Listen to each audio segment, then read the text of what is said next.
Monday morning நம்ம ஃப்ரெஷ்ஷாக கிளம்பிட்டோம். வண்டியில் ஏறி உட்காந்துட்டு ஓலாவை லாகின் பண்ணி ஒரு 10 நிமிஷத்தில் ஓலாவில் ரிட்டன் புக்கிங் போட்டாங்க. பிக்கப் எங்கே போட்டாங்கன்னா காந்தி மாநகர் பக்கத்துலேயே பிக்கப் கொடுத்துருந்தாங்க. ட்ராப் எங்கன்னா கரியம்பாளையம் போகணும் அப்படின்னாங்க. சரி ஓகேன்னு போய் கஸ்டமரை பிக்கப் பண்ணி ட்ராப் பண்ண அந்த லொக்கேஷன் போயிட்டேன். பார்த்தா லேண்டு பார்க்க தான் வந்திருக்காங்க. நமக்கு ஆப் புக்கிங் முதற்கொண்டு இந்த சைட்டு விசிட்டாக தான் வருது, என்னன்னு தெரியல. ரிட்டனும் வரேன்னு சொன்னாங்க. அவங்களே பிக்கப் பண்ணி ரிட்டன் ட்ராப் பண்ணிவிட்டு போய் காந்தி மாநகர்லேயே ஒரு பாய் கடை இருக்குது. அங்கே போய் ஒரு பிரியாணி ஒன்று சாப்பிட்டுட்டு ஒரு 1 ஹவர் ஒரு தூக்கத்தை போட்டு ரெஸ்ட் எடுத்துகிட்டு வெயிட் பண்ணிகிட்டு இருந்தால் ரேபிட்டோவில் தான் கடைசியாக ஒரு புக்கிங் விழுந்துச்சு. எங்கே பிக்கப்புன்னு கேட்டதுக்கு ப்ரோசன் மால்கிட்ட பிக்கப் பண்ணி சரவணம்பட்டியில் ட்ராப் பண்ணணும். ட்ராப் பண்ணி முடித்ததுமே திரும்ப ஒரு புக்கிங் விழுந்துச்சு ஓலாவில். அதே சரவணம்பட்டி கிட்ட தான் பிக்கப்பு, துடிலூர் ரோட்டில். போய் பிக்கப் பண்ணி ப்ரோசன் மாலில் ட்ராப் பண்ணிட்டேன். ட்ராப் பண்ணி முடிச்சுட்டு ப்ரோசன் மாலுக்கு வெளியே வந்து வெயிட் பண்ணிக்கிட்டு இருந்தேன். ஒரு 10 நிமிஷம் கழித்து ரேபிட்டோவில் ஒரு புக்கிங் விழுந்துச்சு. ஆரியாஸில் பிக்கப் பண்ணி ராமநாதபுரம் ட்ராப்பு. அந்த ட்ராப்பை பண்ணி முடித்த உடனேவே நமக்கு ரேபிட்டோலையே இன்னொரு புக்கிங்கும் போட்டாங்க.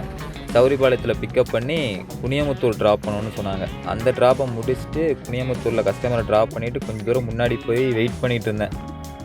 உடனே புக்கிங் விழுகல. ஒரு 1/2 ஹவர் ஆச்சு. 1/2 ஹவர் கழித்து கிருஷ்ணா காலேஜ்லேருந்து பிக்கப் விழுந்துச்சு ஓலாவில். பேர் சரவணம்பட்டிக்கு ட்ராப்பு, 480 ரூபா. அந்த ட்ராப்பை முடிச்சுட்டு கொஞ்சம் நேரம் வெயிட் பண்ணிருந்தேன். சரவணம்பட்டியிலேருந்து திருநாய்க்கம்பாளையத்துக்கு ட்ராப் போட்டாங்க, 339 ரூபா. அதை முடிச்சுட்டு ஒரு 3 ஹவர்ஸ் வெயிட் பண்ணி ரிட்டன் ட்ரிப்பும் எடுத்துட்டேன் காந்திபுரம் பஸ் ஸ்டாண்டுக்கு. கஸ்டமர் பிக்கப் எங்கன்னா திருநாய்க்கம்பாளையம் பஸ் ஸ்டாண்டுக்கிட்ட பிக்கப் பண்ணணும்னு சொன்னாங்க. போய் கஸ்டமர் பிக்கப் லொக்கேஷனில் போய் வெயிட் பண்ணி பிக்கப் பண்ணி காந்திபுரம் பஸ் ஸ்டாண்ட்லேயும் கஸ்டமரை ட்ராப் பண்ணிட்டேன். இந்த ட்ரிப்புக்கு வந்து 348 ரூபா அமௌண்ட் கொடுத்துருந்தாங்க. அதை வாங்கிட்டு கொஞ்சம் வீட்டுக்கு எம்டி அடிச்சுட்டு போக வேண்டாம், சரவணம்பட்டிக்கு கோ டு ஹோம் கொடுக்கலாம் அப்படின்னு கொஞ்சம் தூரம் வெயிட் பண்ணிட்டு இருந்தேன். ஒரு 1/2 ஹவர் வெயிட் பண்ண புக்கிங்கே உழுகல. ஓகேன்னு டிவைஸ் ஆஃப் பண்ணிவிட்டு நேராக எம்டி அடிச்சுட்டு வீட்டுக்கே போயிட்டேன். கரெக்டாக நம்ம வீட்டுக்கு போய் வண்டியை நிப்பாட்டும் போது டைம் வரும் 9:30 கிட்ட ஆயிடுச்சு. நம்ம இன்றைக்கி வந்து எவ்வளோ அமௌண்ட் ஓட்டியிருக்கோம்னா, ரேபிட்டோவில் வந்து 670 ரூபா ஓட்டியிருக்கோம்.